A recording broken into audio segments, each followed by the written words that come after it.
It began long before Cedar Rapids had a name. Long before streets, mills, or smoke rising from factories, there was only the river, the Cedar River, cutting through rolling prairies and thick oak groves of what would one day become eastern Iowa. The water moved fast here, foaming over limestone ledges, echoing across untouched plains. To those who lived here first, it was not just a river. It was a path, a provider, a living force. Centuries before any settler arrived, the land around the Cedar River was home to indigenous peoples, the Iowa, the Mizwaukee, Fox, and the Sauk tribes. They camped near the rapids, hunted the fertile plains, and used the river as a trade route stretching far into the Mississippi Valley. Archaeological evidence shows their presence for thousands of years. Arrowheads, pottery fragments, and burial mounds still rest beneath the modern city's foundations. Every stone, every field, once echoed with their footsteps and stories. But change was coming. By the early 1800s, as the United States expanded westward, explorers and traders followed the rivers, searching for furs, land, and opportunity. The Cedar River became a magnet for them, a corridor between the Mississippi and the deep interior of the prairie. Among these early wanderers was a French-Canadian trapper named Osgood Shepard, who's believed to have built one of the first cabins near the rapids around 1837. Others soon followed, farmers, blacksmiths, and millers, drawn by the sound of rushing water and the promise of fresh land. The rapids were both a blessing and a challenge. They were too strong for smooth navigation, but powerful enough to drive mills. That power would become the heartbeat of the settlement.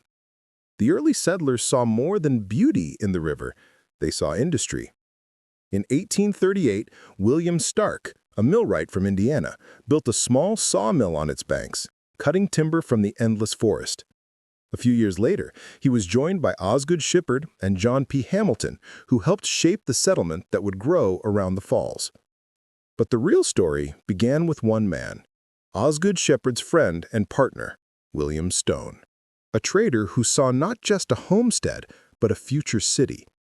He realized that this stretch of river was the key, fast enough to power mills, yet calm enough for transport. He and his fellow settlers claimed land near the water, marking out plots that would one day become the city's downtown. The name came naturally. The Cedar River's rapids defined everything. By 1841, a post office was established, officially naming the settlement Cedar Rapids. It was a small cluster of cabins, mills, and trading posts surrounded by wilderness, but it was enough to attract attention. Word spread eastward through travelers and traders. A new town was forming on the edge of Iowa's frontier, where the river roared with energy. Cedar Rapids nearly didn't survive at all. The land treaties that opened eastern Iowa for settlement had pushed the Mizwaukee people westward, but not without resistance. Many remained nearby, refusing to abandon their ancestral homeland. Tensions simmered between indigenous communities and new settlers, and for a time, the small Cedar Rapids outpost stood on uncertain ground. The 1830s and 1840s were turbulent years in the Midwest. The Black Hawk War had ended only a few years earlier in 1832, after brutal conflict between the Sauk leader Black Hawk and the U.S. Army. Though the war never reached Cedar Rapids directly, its shadow lingered. Settlers feared raids, and indigenous families feared displacement. Trust was fragile, yet trade continued. Native hunters exchanged furs and pelts at the Cedar River outposts long after the treaties were signed, a reminder that coexistence, though tense, was still possible. But while politics and conflict shaped the region, nature posed its own trials. Harsh winters, floods, and disease threatened the small community. The Cedar River, generous with its power, could also turn violent, freezing thick in winter, then swelling with snowmelt in spring, tearing away crops and cabins. Settlers rebuilt each time, determined that this patch of prairie would not beat them. Cedar Rapids wasn't born from comfort. It was carved from resilience. This was the pattern that would define the city forever: destruction followed by rebuilding, setback followed by innovation. From its first decade, the settlers learned to adapt or vanish. They built mills on stilts to survive floods, cut timber through icy winters, and turned raw wilderness into farmland. Their survival was a statement, and it laid the groundwork for what was coming next. By 1849, Cedar Rapids was no longer a nameless settlement. It had roads, stores, and a growing population. Immigrants from Germany, Bohemia, and Scandinavia began to arrive, drawn by cheap land and steady work. The town's first school opened, a symbol that Cedar Rapids was here to stay. The sound of the sawmill blended with children's voices, a sign of permanence in a place that had once been nothing but open prairie. Cedar Rapids' early prosperity depended on one man's dream that nearly collapsed. That man was Nathaniel M. Hubbard, a lawyer and entrepreneur who saw potential in connecting Cedar Rapids to the wider world through railroads. In 1849, he began promoting the Cedar Rapids and Missouri River Railroad, hoping to turn the town into a gateway for trade across Iowa. But this was a gamble on a grand scale.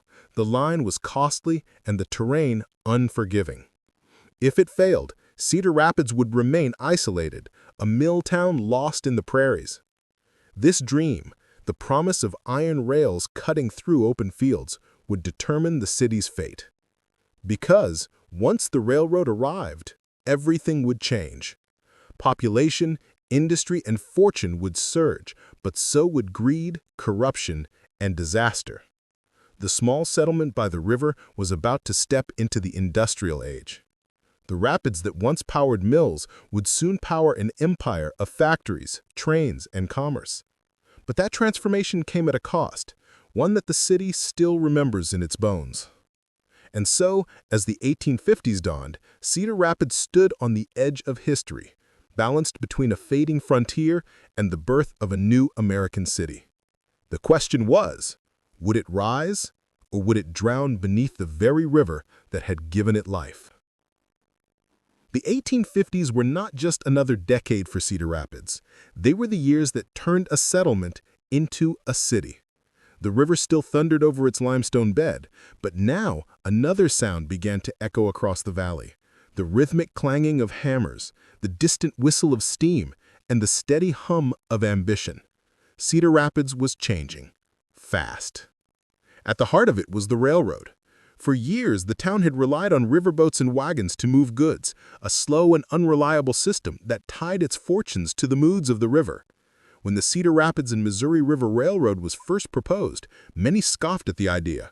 Iron rails stretching across hundreds of miles of unsettled prairie seemed impossible. But Nathaniel M. Hubbard, the lawyer who had once bet his future on this dream, refused to give up. He saw what others could not, that railroads were not just transportation, they were transformation. By 1859, the first train steamed into Cedar Rapids. It wasn't grand, just a few wooden cars and a coal-fired locomotive, but its arrival changed everything. For the first time, Cedar Rapids was connected to the wider nation. Wheat, lumber, and livestock could now move from the prairies to Chicago and beyond. The frontier was shrinking, and Cedar Rapids was no longer a remote outpost. It was part of America's growing economic web. The railroad that brought opportunity also brought chaos. Land speculation exploded. Investors flooded in, buying and selling plots faster than they could be surveyed. Some became rich overnight. Others lost everything when financial bubbles burst. As the trains roared through town, Cedar Rapids became a magnet for ambition and greed. And yet, through that turbulence, the city grew. By 1860, its population had passed 1,000, and the once sleepy settlement now boasted hotels, blacksmith shops, grain elevators, and a public square. Immigrants from Bohemia, now the Czech Republic, began arriving in large numbers, bringing their language, music, and traditions. They would form one of Cedar Rapids' strongest cultural backbones, a community that remains central to the city's identity today. The Civil War soon interrupted everything. When war broke out in 1861, Cedar Rapids sent its sons to the Union Army. The town's population was small, but its contribution was fierce. Over 300 men enlisted from Lynn County in the first year alone. Local factories shifted from farm tools to wartime supplies, and women organized aid societies to send food and clothing to soldiers on the front lines. But the war brought more than loss, it brought momentum. After the Union victory, the nation's industrial engine roared to life, and Cedar Rapids rode that wave. By the late 1860s, new factories lined the riverbanks. Flour mills, machine shops, and lumber companies turned the city into a regional hub. The Sinclair Meat Packing Company, Quaker Oats predecessor mills, and Beverage Paper Company were early signs of what the city would become, a powerhouse of food and manufacturing. Still, progress was not peaceful. As industry rose, so did division. Workers faced long hours and dangerous conditions in mills that operated from dawn to dark. The Cedar River, once clear and wild, began to darken with waste. The same river that had given the town life now carried the byproduct of its success. Yet few complained. In those days, growth was survival, and Cedar Rapids had no intention of slowing down. There was another battle, one fought not with weapons, but with ideals. In 1865, Cedar Rapids became home to a wave of abolitionists, educators, and reformers who believed the frontier could also be a moral proving ground. Schools expanded, newspapers flourished, and churches multiplied. The Cedar Rapids Times printed fiery editorials on education, equality, and civic duty, reflecting the restless energy of a city finding its conscience. But underneath the optimism, disaster was always near. The Cedar River flooded repeatedly through the 1860s and 1870s, washing away bridges, mills, and homes. Each time, the people rebuilt, stronger, faster, more determined. The floods became part of the city's rhythm, a grim reminder that progress always came with a price. By 1870, Cedar Rapids had become one of Iowa's fastest-growing towns. Its population had soared to over 5,000, a staggering figure for a city that hadn't existed a generation earlier. The skyline was changing. Grain elevators rose where cabins once stood, and the air smelled of smoke and sawdust.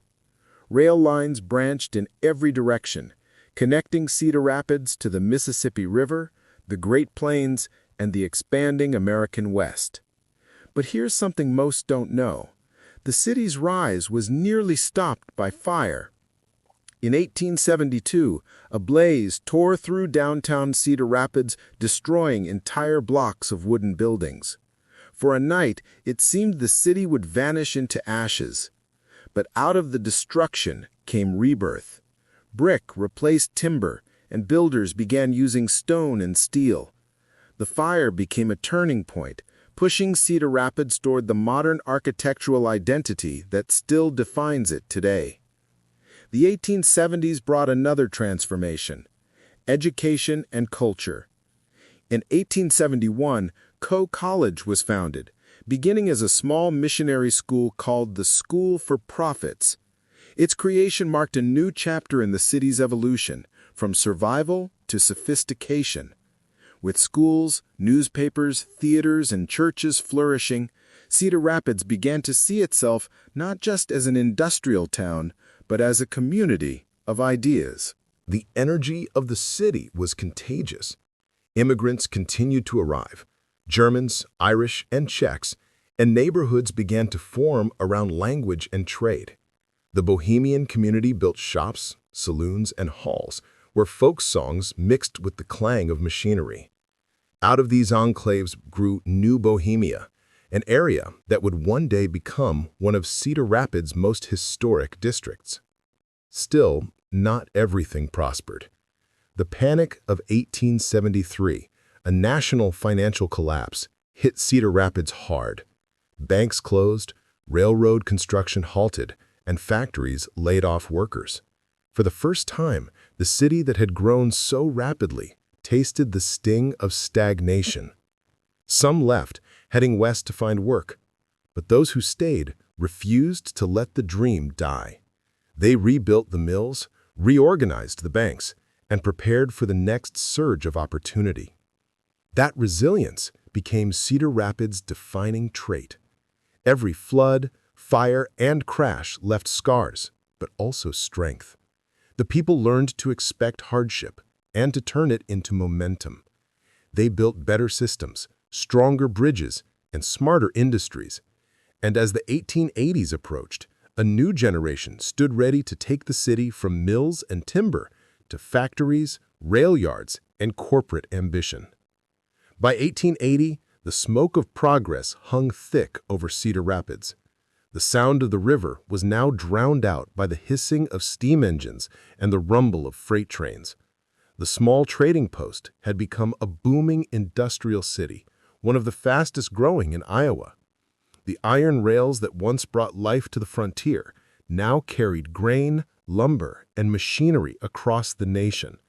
To travelers stepping off the trains, Cedar Rapids no longer felt like a town at the edge of the prairie. It felt like a city with destiny written into its skyline. This was the age of ambition and excess. Factories lined the Cedar River. Mill chimneys spouted black smoke day and night. The Sinclair Meatpacking Company expanded its operations, processing thousands of animals a week.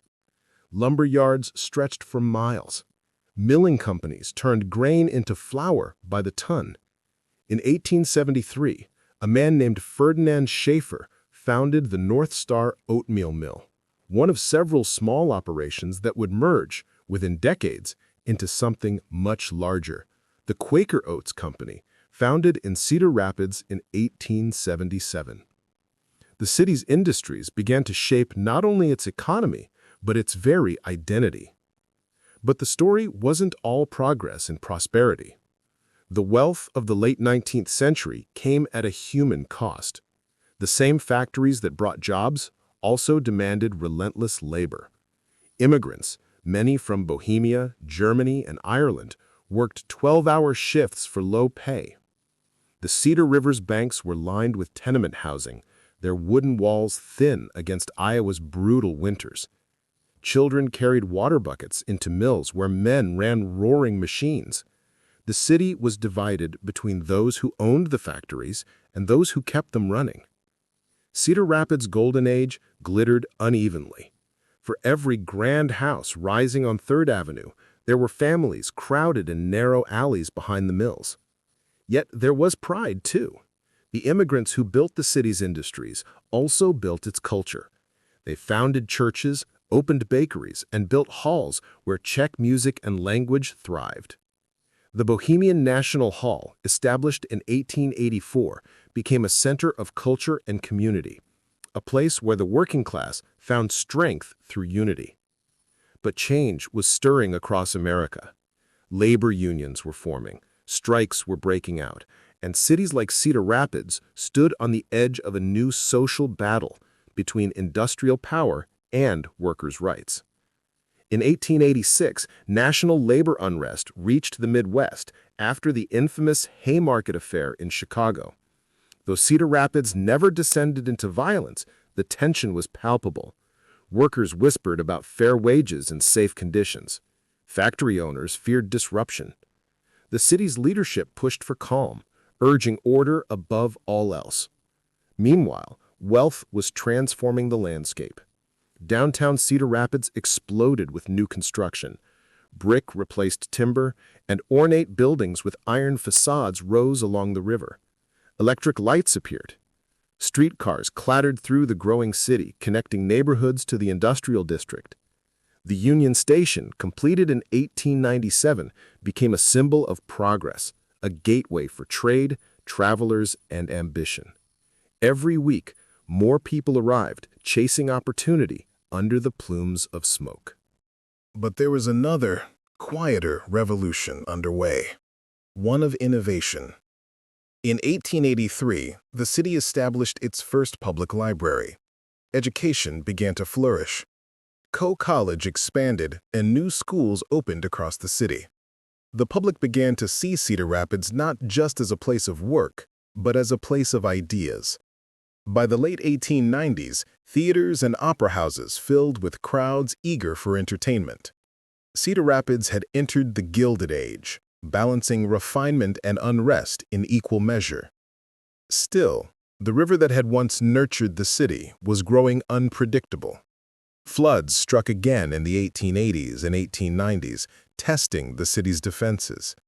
The people rebuilt levees, but each storm reminded them that nature's power could still humble their progress.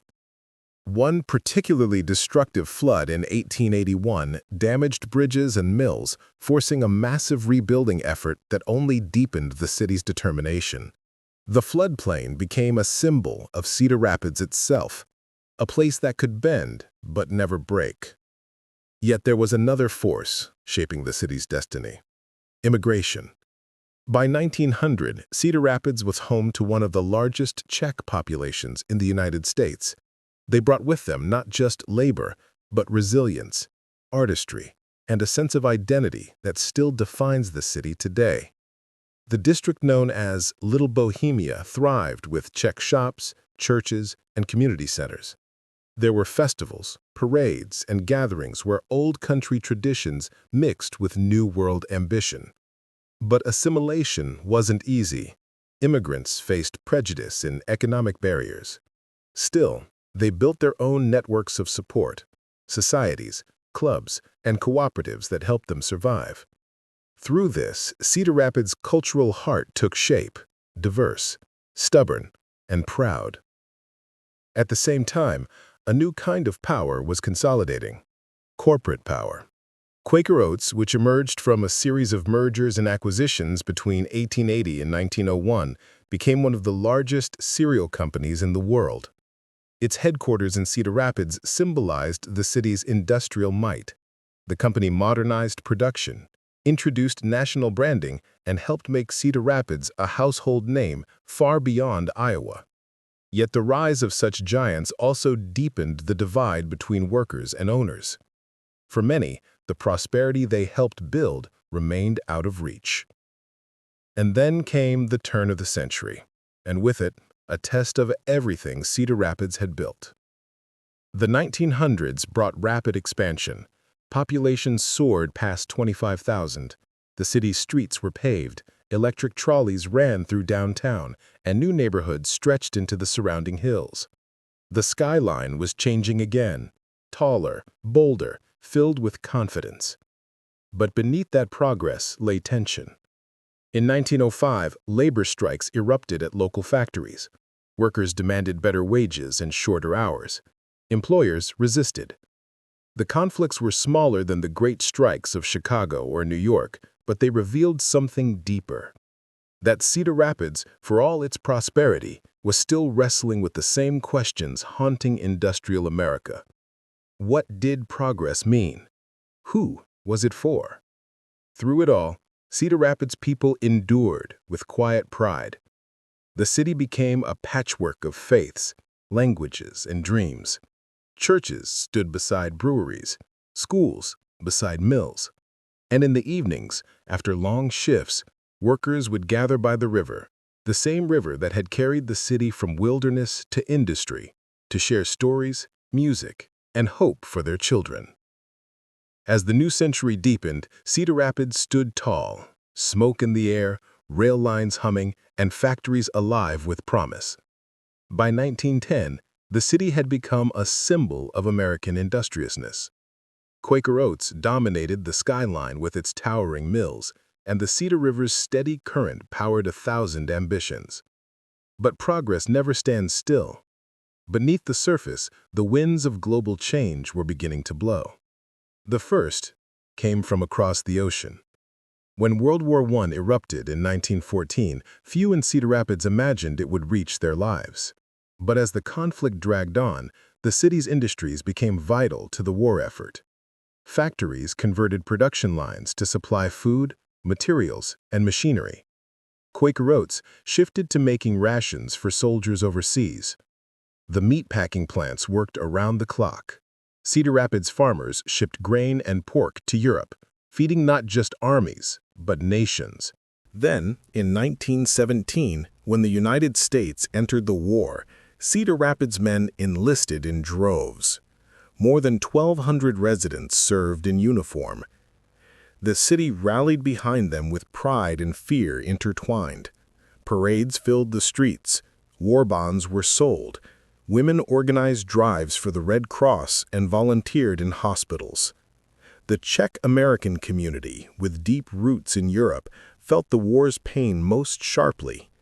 Many had families trapped on both sides of the conflict. Yet they stood fiercely loyal to their adopted home, proving that Cedar Rapids' diversity was also its strength. But war leaves scars. When the guns fell silent in 1918, soldiers returned home to a city changed by grief, inflation, and uncertainty. Factories slowed, wages fell, and veterans struggled to find work. Still, Cedar Rapids adapted.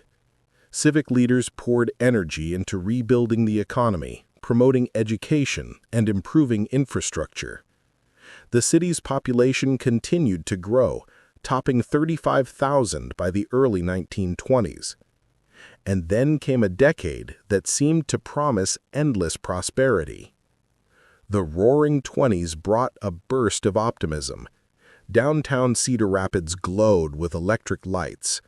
Jazz spilled from dance halls, and motion pictures filled new theaters.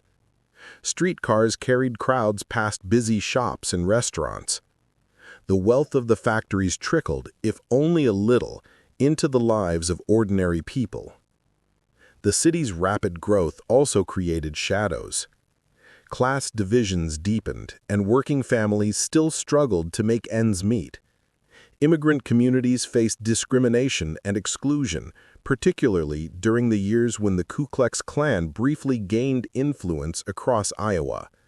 Cedar Rapids was not immune. Public debates over religion and ethnicity tested the city's unity. Yet most residents rejected hate, choosing instead to stand by the values that had built the city: work, fairness, and community. Then, suddenly, everything collapsed. When the stock market crashed in 1929, the shock hit Cedar Rapids like a hammer. Factories cut hours, businesses failed, banks closed their doors. The Great Depression had arrived. Quaker Oats, one of the city's largest employers, struggled to keep its operations running. Farmers surrounding Cedar Rapids saw crop prices plummet. Families lined up for bread and relief. The city government scrambled to create public works programs, hiring men to build roads, parks, and schools just to keep food on tables. Churches and civic groups became lifelines, distributing clothing and meals. The Cedar River, once a symbol of power, now seemed to mirror the mood: cold, quiet, and uncertain. But Cedar Rapids didn't crumble. It endured. Neighborhoods rallied together. Czech Hall held community dinners for families in need. The YWCA and YMCA opened shelters and organized youth programs to keep children off the streets. And as the 1930s wore on, the New Deal programs of President Franklin Roosevelt reached Iowa. Federal funding brought jobs and stability. Public buildings, bridges, and schools built during those years still stand today, silent witnesses to a city's refusal to break. Then came another shock, bigger than anyone could imagine. In 1939, Europe was at war again. When the United States joined in 1941, Cedar Rapids once again turned its industries toward global battle. Factories switched from cereal and paper to uniforms, equipment, and supplies. The Sinclair plant produced food for troops. Women took jobs once held by men, keeping production lines moving while their husbands and brothers fought overseas. The entire city mobilized. At night, blackout drills were practiced. War bond drives filled the streets with music and speeches. Letters from soldiers were read at church gatherings, and in every home, there was both pride and fear. Pride in service, fear of loss. The war years reshaped Cedar Rapids in ways few understood at the time. It wasn't just about economics, it was about identity. The city that had once been defined by mills and factories was now defined by unity. The walls between immigrant neighborhoods began to fade. Czech, German, Irish, and Scandinavian families stood shoulder to shoulder in support of the same cause. By 1945, when victory finally came, Cedar Rapids had survived 3 decades of storms, war, depression, and hardship, and emerged stronger. But it wasn't the same city anymore. It had matured, sobered, and evolved.